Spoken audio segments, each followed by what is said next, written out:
Selamat datang di video pembelajaran untuk mata kuliah workshop basis data. Pada video kali ini, tujuan pembelajarannya adalah agar kalian dapat memahami dan dapat menjelaskan mengenai penggunaan kunci apa saja dalam database, kemudian mengenai participation constraint. Jadi kalian diharapkan memahami dan bisa membedakan mengenai total participation dan partial participation. Kemudian kalian juga diharapkan di sini bisa memahami dan bisa menjelaskan mengenai ERT symbol annotation, dan terakhir kalian diharapkan dapat membuat ERT. Jadi pokok pembahasan kita kali ini mengenai key, kemudian mengenai participation constraint, kemudian mengenai ERT symbol annotation, serta mengenai pembuatan ERT, bagaimana kalian dapat melakukan proses dalam membuat ERT. Oke, berikutnya yaitu mengenai kunci atau key. Jadi key ini memiliki peranan penting dalam relational database, di mana kunci ini akan mengidentifikasi secara unik tiap record ataupun baris pada suatu tabel. Jadi key ini merupakan atribut yang secara unik mengidentifikasi sebuah entitas di antara kumpulan entitas. Key ini digunakan pula untuk mengidentifikasi relasi antar tabelnya seperti yang sempat saya jelaskan pada contoh normalisasi. Kemudian ada beberapa super key. Ada beberapa kunci atau beberapa key. Yang pertama adalah super key. Jadi super key ini adalah kumpulan atribut yang secara kolektif mengidentifikasi sebuah entitas. Kemudian jenis key berikutnya adalah kandidat key. Kandidat key itu apa? Yaitu minimal super key. Sebuah entitas itu bisa memiliki beberapa kandidat key. Jadi intinya kandidat key itu adalah super key yang tanpa atribut yang berulang, gitu ya. Contohnya apa? Jadi misalkan kita punya tabel student, gitu ya. Di tabel student itu ada NRP, kemudian ada nama, ada nomor HP. Lah, NRP, nama, dan nomor HP itu bisa menjadi super key, gitu ya. Jadi semua atribut yang ada di situ bisa menjadi super key yang secara kolektif mengidentifikasi sebuah entitas. Ya, entitasnya adalah student. Kemudian kalau kandidat key-nya dari beberapa super key tadi, yang bisa menjadi kandidat key adalah NRP dan nomor HP. Jadi NRP dan nomor HP ini bisa menjadi kandidat key. Jadi dia ada suatu entitas itu bisa beberapa ya. Jadi dari entitas mahasiswa tadi atau entitas student itu yang bisa menjadi kandidat key-nya adalah NRP dan nomor HP. Jadi kenapa yang dipilih ada NRP dan nomor HP? Karena pasti itu adalah angka yang unik, jadi tidak berulang, gitu ya. Kemudian yang berikutnya yaitu composite key. Yang ketiga ini apa? Yaitu kunci yang terdiri dari satu atau lebih atribut yang mengidentifikasi secara unik tiap baris dalam suatu tabel. Contohnya apa? Jadi contohnya ada suatu tabel ya. Tabelnya itu misalkan tabel pegawai atau employee. Jadi di situ itu untuk mengidentifikasi yang sedang dikerjakan oleh pegawai itu pakai employee ID dan project ID. Jadi employee ID dan project ID ini adalah dua atribut yang mengidentifikasi apa yang sedang dikerjakan oleh employee atau pegawainya. Nah, minimal dari composite key ini adalah dua atribut. Jadi perbedaannya adalah dengan kandidat key tadi, kalau kandidat key itu bisa saja hanya satu atribut yang digunakan, tapi kalau composite key itu minimal dua atribut. Oke, kemudian yang berikutnya yaitu primary key. Jadi primary key ini merupakan salah satu atribut yang dipilih agar dapat mengidentifikasi secara unik suatu entitas di setiap baris ataupun row, gitu ya, atau suatu record dalam tabel. Dan primary key ini bisa dipilih dari kandidat key yang tadi kita tentukan. Jadi misalkan tadi kandidat key dari student ya atau mahasiswa itu ada NRP dan nomor HP. Yang kita pilih adalah NRP-nya yang sebagai primary key, gitu. Kemudian sebelumnya itu saya mau menjelaskan ada istilah surrogate key juga. Jadi surrogate key ini adalah non-natural key yang bertujuan mengidentifikasi secara unik tiap baris. Jadi surrogate key ini sama saja seperti primary key. Kemudian ada foreign key. Jadi berikut ini adalah foreign key. Itu merupakan kolom yang menunjuk primary key tabel lain, gitu ya. Ini sudah saya sempat jelaskan contohnya saat kita membahas normalisasi juga. Jadi foreign key ini adalah suatu kolom yang isinya adalah primary key dari tabel lain gitu.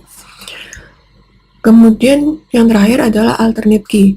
Jadi saya sudah memberikan contoh mengenai kandidat key yang dipilih menjadi primary key gitu ya. Jadi tadi NRP yang dipilih, jadi sisanya misalkan nomor HP itu bisa menjadi alternate key. Jadi bila semua kandidat key terpilih satu, dari semua kandidat key nanti akan terpilih satu sebagai primary key dan sisanya merupakan alternate key. Begitu. Ya, saya akan menjelaskan mengenai participation constraint. Jadi, participation constraint ini akan menunjukkan apakah keberadaan suatu entitas bergantung penuh atau tidak terhadap entitas relasinya. Jadi, constraint di sini merupakan jumlah minimum relasi di mana tiap entitas dapat ikut berpartisipasi. Jadi terdapat dua jenis, ada partisipasi total dan ada partisipasi parsial.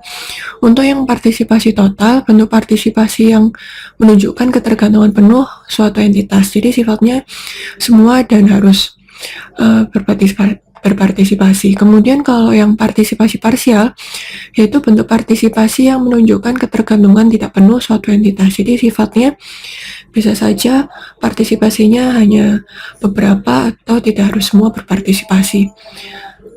Kemudian ini contohnya. Jadi di sini kalau kalian lihat ada entitas student dan ada entitas course.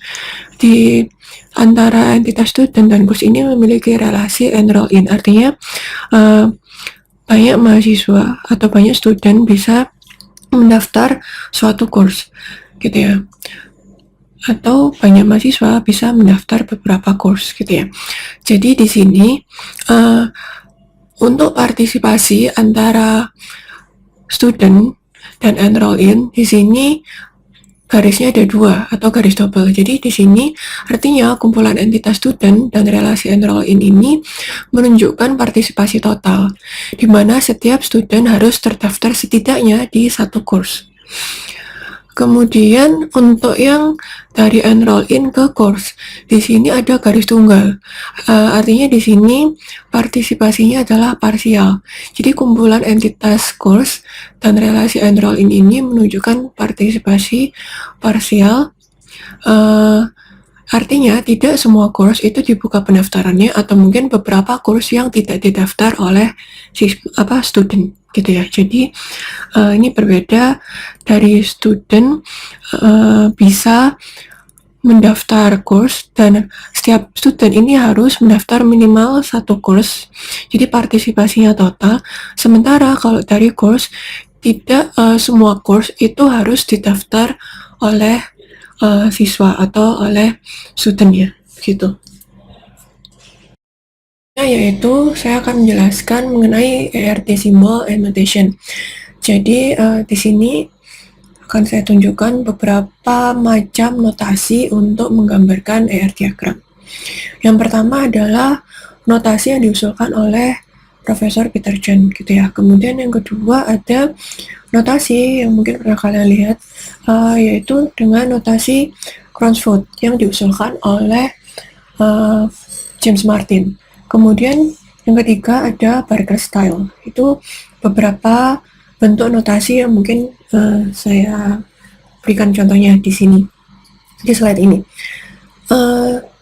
Kemudian kenapa kok bisa sampai ada beberapa notasi? Tentunya itu adalah kontribusi dari beberapa pihak ilmuwan gitu ya. Jadi yang pertama itu Peter John mengusung entity relationship model untuk mendesain database pada tahun 1970-an. Sementara Charles Bachman mengembangkan jenis diagram struktur data atau disebut juga diagram Bachman. Kemudian ada lagi ilmuwan bernama Brown yang menerbitkan karya tentang pemodelan sistem real world. Sampai pada James Martin yang menambahkan penyempurnaan ERD dengan Cransford notation yang ini ya. Jadi ini sebenarnya pengembangan dari notasi yang dikembangkan oleh Peter John yang dikembangkan oleh James Martin dengan notasi Cransford. Jadi karya-karya dari Profesor Peter John, kemudian dari Bachman, Brown, dan Martin atau James Martin ini berkontribusi pada pengembangan UML atau Unified Modeling Language, di mana Unified Modeling Language ini banyak digunakan dalam desain perangkat lunak, gitu ya. Jadi kalau kita ingin mendesain perangkat lunak untuk pengembangan perangkat lunak, kita bisa mengawalinya dengan UML. Kemudian ada lagi seorang ilmuwan, Richard Barker, dia mengembangkan notasi Barker. Oke, yang sebelah kanan ini ya adalah Barker style. Jadi notasi Barker ini umum digunakan dalam mendeskripsikan data dalam penggunaan DBMS Oracle. Jadi entitas seperti umumnya relational database ada entitas, kemudian ada relationship, dan ada atribut gitu ya. Jadi kalau di Barker style ini, entitas itu juga akan memiliki beberapa atribut gitu ya. Jadi atributnya kalau di Barker style itu dibedakan tipenya ya. Yang pertama adalah tipe UID atau Unique Identifier. Kemudian tipe yang kedua yaitu mandatory, di mana mandatory ini nilainya tidak boleh 0. Kemudian untuk yang ketiga yaitu optional, di mana boleh bernilai 0. Gitu ya. Jadi kurang lebih sama yang Barker style ini, ada entitas, kemudian ada atributnya, dan ada relationship-nya. Kurang lebihnya untuk relationship-nya sama, ada bantuan, ada one to many, kemudian ada many to many. Kemudian mungkin untuk kalian lebih mudah mengawali belajar merancang database, kita belajarnya dari notasi chain, gitu ya. Jadi di notasi chain ini yang sebelah kiri, di sini kalau kalian lihat ada entitas, ada kategori entitas, ada kategori atribut, gitu ya, dan juga ada relationship. Kemudian kalau untuk entitas itu akan digambarkan dengan persegi panjang seperti ini ya. Jadi di sini nanti kalian bisa lihat kategori entitas ini bisa dikategorikan sebagai strong entity atau entitas yang kategorinya kuat. Kemudian ada weak entity yang sempat saya bahas juga, atau entitas lemah. Kemudian yang ketiga ada associative entity, gitu ya. Jadi kalau entitas kuat ini dapat didefinisikan dari atributnya sendiri. Jadi biasanya dia sudah diidentifikasi secara unik melalui primary key. Misalkan kalian ada tabel mahasiswa atau tabel pegawai gitu ya. Kemudian untuk yang entitas asosiatif gini. Kalau entitas asosiatif ini mengasosiasikan entitas dalam satu set entitas gitu ya. Jadi maksudnya apa? Kalau entitas asosiatif ini mewarisi primary key dari satu atau beberapa entitas. Kalau dilihat dari gambarnya di sini, di associative entity di sini terdiri dari diamond gitu ya, atau belah ketupat seperti ini. Kemudian itu ada juga bentuk persegi panjangnya. Jadi dua bentuk ini itu sebenarnya secara tidak langsung kita seperti melihat suatu entitas, tapi juga seperti melihat notasi relationship seperti ini, yang belah ketupat atau diamond ini ya. Jadi kalau kita lihat dari bentuknya di gambar ini dapat dikatakan entitas karena dia memiliki atribut gitu ya. Jadi associative entity ini memiliki atribut. Dan kenapa kok digambarkan ada diamond juga seperti ini? Karena associative entity ini juga bertindak sebagai relationship atau relasi di mana menghubungkan antar entitas. Jadi biasanya itu terjadi kalau ada many to many relationship gitu. Kemudian berikutnya mengenai kategori atribut gitu ya. Jadi sini ada atribut, ada key atribut, kemudian ada partial key atribut, ada derived atribut yang sudah saya bahas juga bersama dengan multi value atribut sebelumnya. Jadi kalau yang key atribut di sini berbedanya dengan atribut itu atau partial key atribut, dia ada garis bawahnya gitu ya. Jadi biasanya untuk mengidentifikasi suatu primary key gitu ya. Jadi notasinya ini pakai elips. Kemudian di sini ada derived atribut. Kalau derived atribut ini dihitung atau diperoleh dari atribut lain. Misalkan untuk atribut usia seseorang atau usia mahasiswa gitu ya. Itu sebenarnya tidak secara langsung disimpan, tapi bisa dihitung dari atribut tanggal lahir gitu ya. Sementara yang multi value atribut ini seperti yang tadi saya jelaskan juga di slide-slide sebelumnya, jadi seseorang itu bisa saja memiliki beberapa kontak number atau beberapa nomor HP gitu ya. Itu termasuk multi value atribut gitu. Kemudian kalau kalian lihat di sini ada relationship ya. Jadi relationship ini yang akan menghubungkan antar entitas. Jadi di relationship ini bisa ditunjukkan dengan suatu kata kerja, misalkan dosen mengajar entitas mata kuliah gitu ya. Kemudian di sini kalau kalian lihat ada beberapa istilah mandatory dan opsional ya, baik di notasi Chen atau mungkin di Crosswood atau mungkin di Parker Style gitu ya. Jadi kalau kalian lihat di sini di mandatory relationship atau optional relationship itu ada perbedaannya. Dalam mandatory ini artinya partisipasi wajib gitu ya. Jadi untuk setiap instans dari entitas A itu harus ada instan dari entitas B dan sebaliknya. Misalnya untuk entitas ibu dan anak gitu ya. Jadi entitas ibu itu akan ada bila ada entitas anak dan sebaliknya. Kemudian untuk partisipasi opsional ya. Jadi untuk relationship yang sifatnya opsional itu tidak perlu semua instans entitas berpartisipasi dalam suatu hubungan gitu.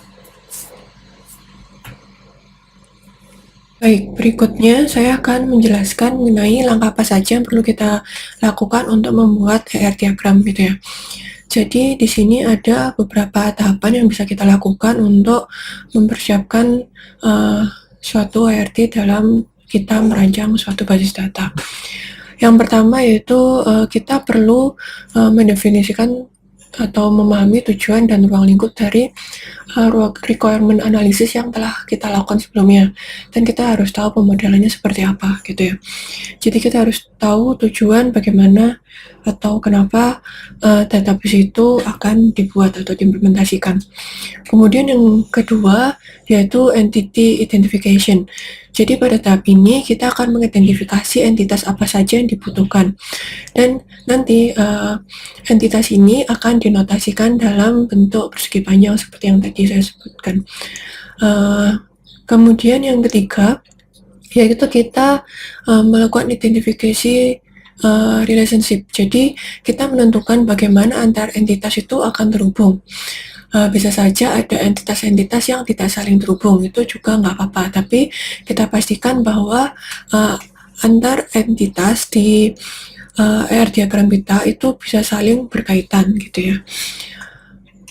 Jadi nanti notasi yang digunakan untuk relationship-nya ini adalah diamond atau belah ketupat gitu ya. Kemudian yang keempat yaitu mengidentifikasi kardinalitasnya. Yaitu dengan mengidentifikasi kardinalitas kita akan menentukan apakah relasinya itu termasuk one to one, one to many, atau many to many gitu ya. Kemudian yang terakhir adalah mengidentifikasi atributnya. Jadi setelah kita tahu entitasnya apa saja, kemudian kita tentukan detail atribut yang menyertai entitas-entitas tersebut, di mana atribut ini nanti akan berupa notasi oval gitu ya. Jadi kalian silahkan mulai mencoba membuat ER diagram dari rancangan database kalian.